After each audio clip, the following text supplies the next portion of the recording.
Welcome to the podcast, From One Mother of an Addict to Another.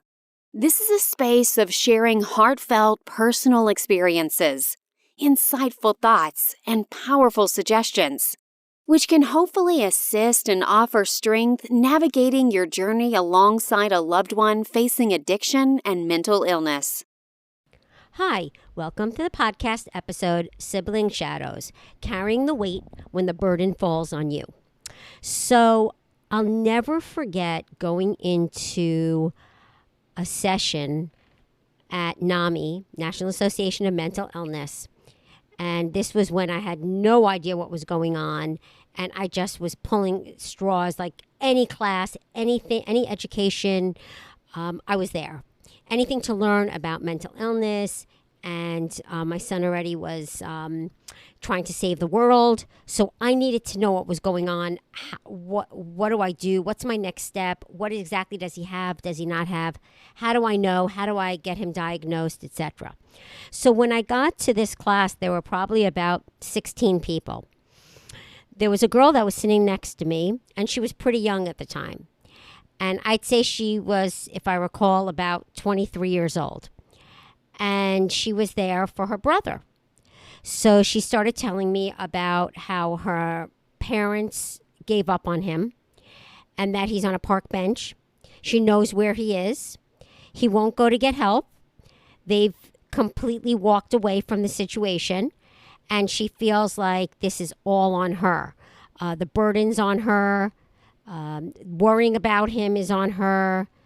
And she's very angry at her parents at that time for not being there and letting this go. Now, when I look back, is she really angry at her parents for that? Or is it that she feels she's angry because now it's on her? At least she took the burden on herself, that this is what her brother needed at the time and something she could possibly do just by showing up to see him, beg him to go get help, was going to help. Now, that story doesn't change, but it doesn't either make you feel better when you know that no one is there. No one seems to be worrying, although they are worrying. Her parents were worrying. Her parents were involved for so many years. They didn't give up on her brother, okay? They did not give up on her brother. Her brother needs to get the help when he's ready to get the help. And he admits that he has mental illness. Until then, there was absolutely nothing anybody could do. Now, for the sibling, the sister, what she was telling me is how, she feels so burdened that she has to go there every day to visit him. She brings him food. She doesn't want him to worry that that he's not eating and that she can't sleep at night knowing that he's out there on a park bench, not knowing what's going to happen to him. And she's taken this on herself because she feels like her parents aren't, so she has to. Now, I get it. It's the guilt. It's the feeling like, someone has to do it. And if my parents are giving up, then it's my turn. I have to do it. I have to be the one to worry. I have to be the one to look after them. No, that is not true. You do not. The burden is not on you. They actually call it a silent burden. The silent burden is really because when the family dynamics change, when you have an addict as part of a member of your family or someone who has mental health. So the dynamics change because our roles change. Now, your parents' roles are still your parents, and their roles are to be your parent. Your role is not to be the parent now. Your role is as a sibling is to be there for your parents, because you cannot do anything different than your parents are doing or were doing. Obviously, they've tried every outlet. They've worked and they've done everything they could. Now, maybe they couldn't go to a class like this. Maybe they didn't go to this class, which is what this woman was saying. Like, look at you, how you're out there trying to learn, trying to figure things out. She felt like her parents weren't doing that. that her parents weren't on it and learning and trying to figure out how to help him. Well, that's no comparison there, because I did it because, I had no idea about mental illness and understanding it. I wanted to learn about all the different psychosis, schizophrenias, and all these different things that occur from drug use. And some have it before drug use. Some have these symptoms, but they're brought out more profound when they do drugs. Now, the sibling, this girl, when I was speaking with her, and it's interesting, even way back then when I didn't really understand what I was doing, I even said to her, from what I can see, I'm sure your parents have tried as hard as they can, because you're sitting in front of me and you're 23 years old and you're telling me your brother is older than you. And he's been going through this for like 8 years at that point. Don't you think your parents have done as much as possible? Everyone's capable of doing what they're capable of doing. There's no judgment that one parent is doing more than the other. I think it's unfair. I don't think it's fair to judge in this situation at all. In actually no situation when it comes to parenting. Because something I've learned over the years, you could do everything right. You could be there by their side. You can give them all their needs. You can be there to after school activities and all the meals and support them and work as hard as you can to make their life maybe better than yours was. But unless they are willing to take it, unless they are willing to make the best of it, you got no chance, no leg to stand on. And then we have to take that burden on ourselves often and say, oh, what didn't we do? Like, look at that sibling I'm telling you about. Siblings think, oh, their parents gave up. Oh, my brother's still out there. We have to do something. How can we still live like this? How can we live in a house and know that our brother is out there sitting on a park bench? Well, it is very difficult and it's sad. But that's sometimes where they're most comfortable. Sometimes they're most comfortable there because they're not in the right mental state and they're not willing to get help. And if they're not willing to get help, just like addiction, then there's nothing you can do. If they don't stay on their meds, if they don't stay with a program or a therapist, what's going to happen now? Nothing. It's going to go back to exactly where it was before. And then it starts all over again. And then your life and your siblings and your parents and all their lives are all wrapped up together. And everybody's dynamic, family dynamic is just off the charts. It's nowhere to be found because it's constantly changing. And everybody's roles are constantly changing. And the bottom line is that most kids and siblings end up having to feel like their sibling is giving their parents so much trouble and heartache that they don't want to be that person. They want to be there for their parents so they could be good and their parents don't have to struggle anymore and suffer the way they've seen their family suffer. So there are two different ways that siblings often go. Either they feel comfortable with the situation at hand of how their parents are handling it or not. And if not, that's where their situation becomes a burden. And that silent burden, it weighs on them. It weighs on your shoulders. It's exhaustion. It interferes in their relationships, in their dating. It interferes in them wanting to be with the rest of the family because they become angry. And they're angry at you. They're at the parent. They're angry at their other siblings that aren't getting involved. Often I've seen siblings, one at a time, get burnt. Like somehow or another, their sibling promises them they're clean. They just need $100. They're clean. They're getting a job tomorrow. They'll pay them back. Yes, I'll come live with you. I'll go back to school.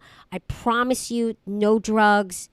And there we go again. The cycle changes. And then all of a sudden they feel like they're being judged.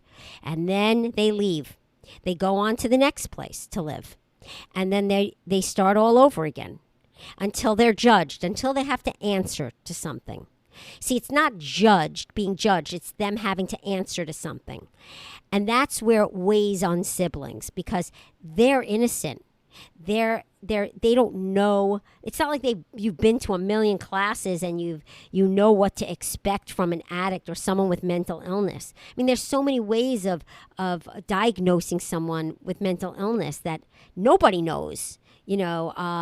The specialists know when they've seen these kind of situations and diagnosis that they know what to look for. But as siblings and parents, no way. But when your sibling comes home and is saying they're going to save the world, I don't know, the parents don't even know where to turn. And then the siblings feel like the parents aren't doing what they're supposed to do and they feel like it's on them.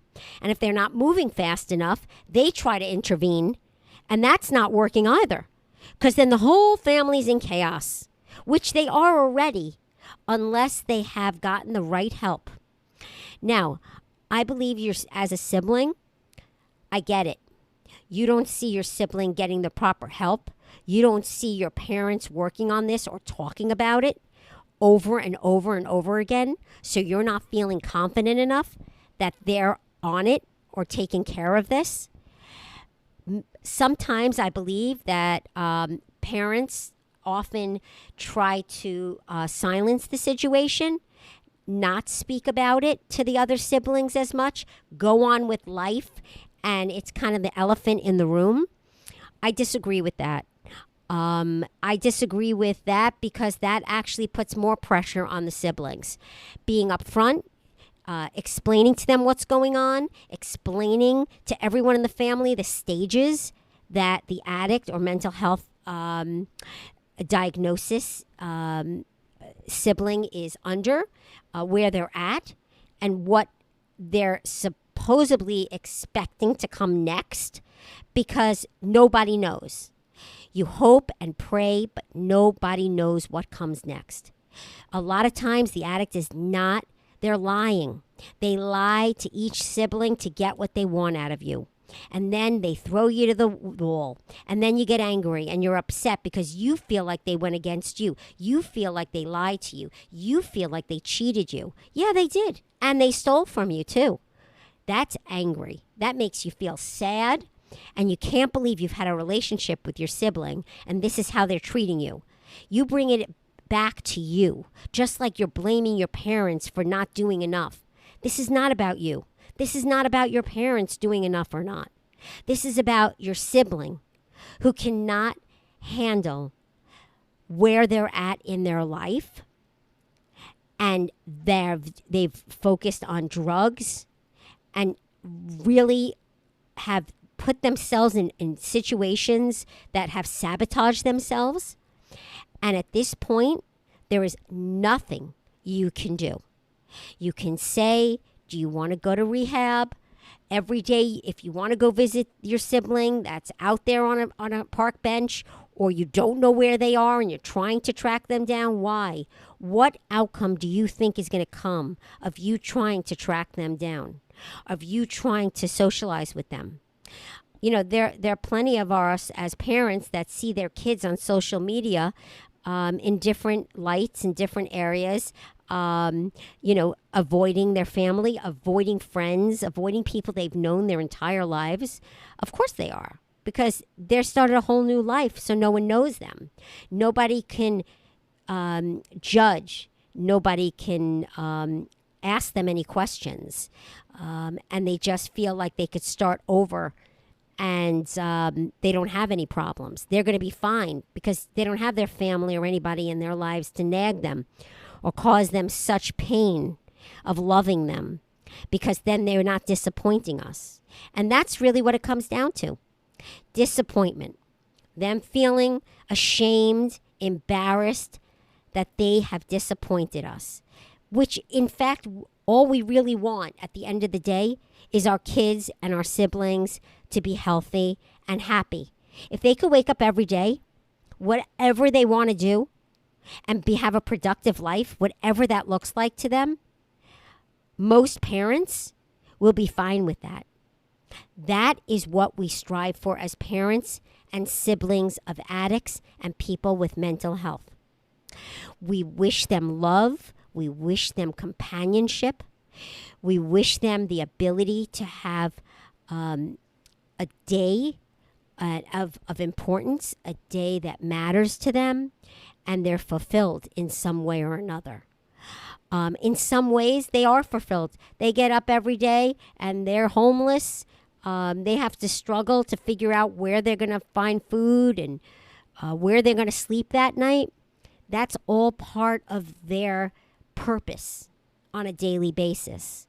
And that's how they become so involved in that becomes root for them, and they don't know anything else. And especially when they're on drugs and they're going to save the world, they don't care.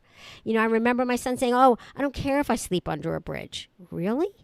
When they sell all their clothes and they get rid of all their things, that's what's important to them. Just being on their own with a little garbage bag, not having anything on them to worry about or take care of or have any responsibilities. And that is definitely something that is very hard for siblings to associate with, to be able to comprehend. And how can you? Because you haven't experienced that personally. And if you haven't experienced it and you're experiencing it with your sibling for the first time, this is what you're experiencing. And then when it comes around again sometime in life, you'll know what it is. Because this is exactly what it is and why parents can only do so much. And that's why they have to focus as a family on each other and focus on getting everyone on the same page and being open and honest about it and really explaining to everyone in the family what the stage is, where they're at. There shouldn't be any guilt. Parents should not have guilt.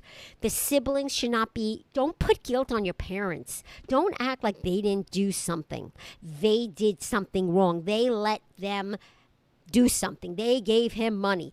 They enabled. Yeah, okay, we all enable. You probably enabled too as a sibling, for sure, 100%.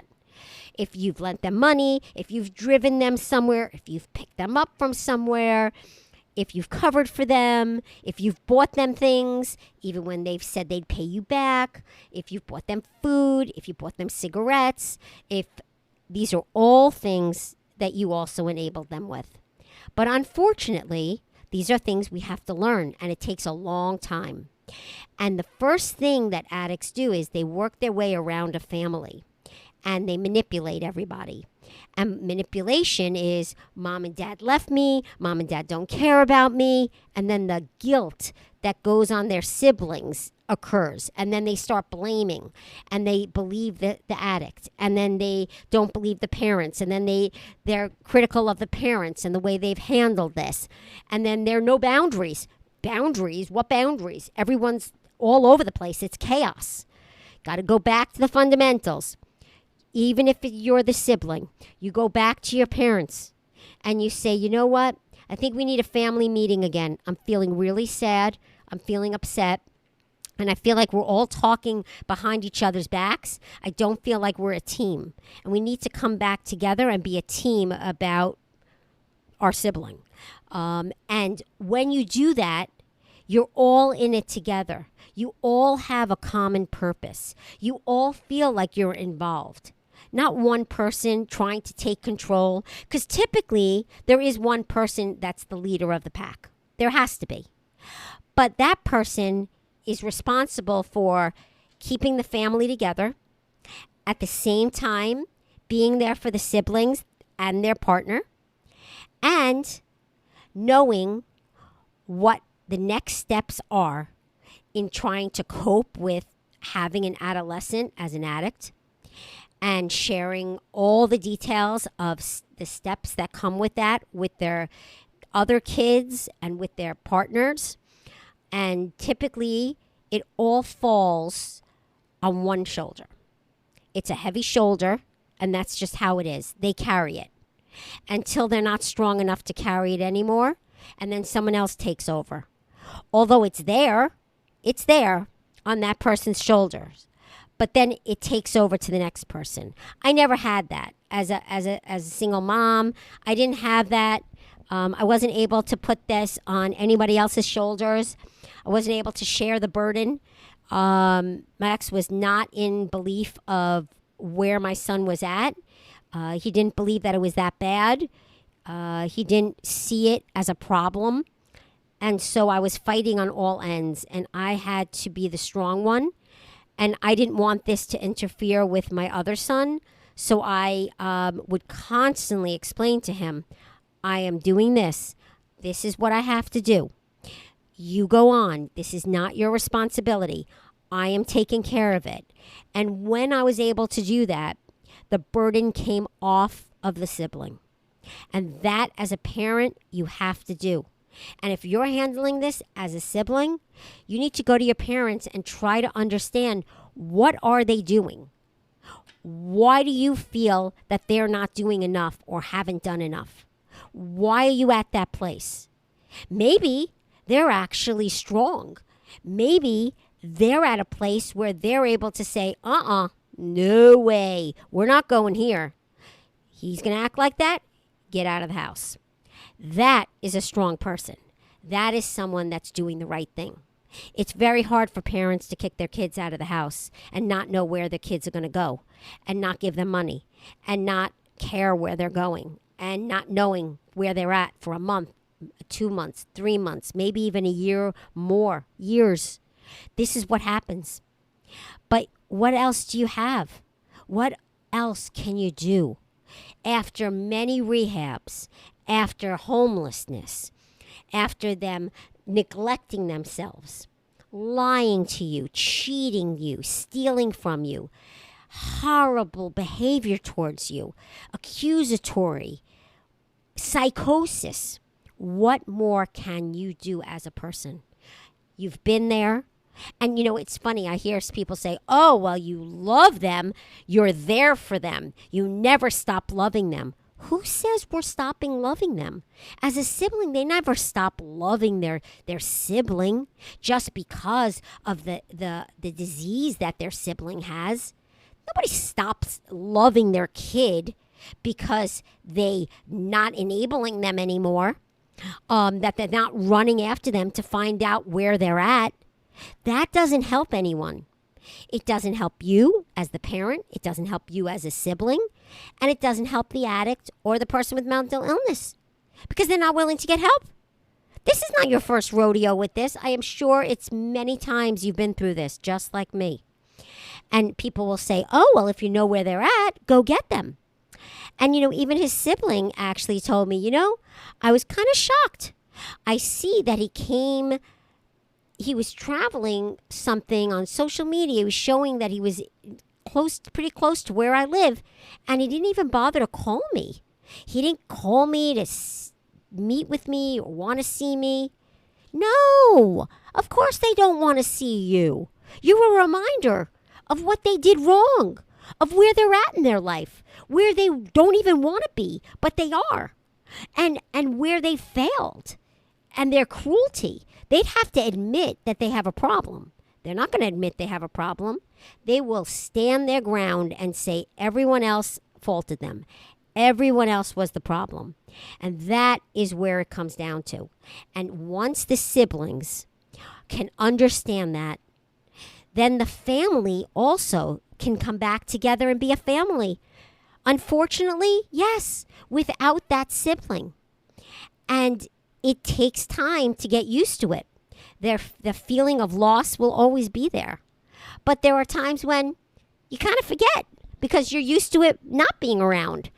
And one day, maybe they will, or maybe they won't. But your family is still your family. And just because one person is missing doesn't mean that it has to implode completely. And that's where the parents have the responsibility. We do have the responsibility to keep everyone together and everyone on the same page. And that means being open about it, speaking about it, letting everybody know where they're at, You go to therapist, tell them you go to therapy. You go to AA meetings, tell them you go. You go to Al-Anon, tell them you're going there.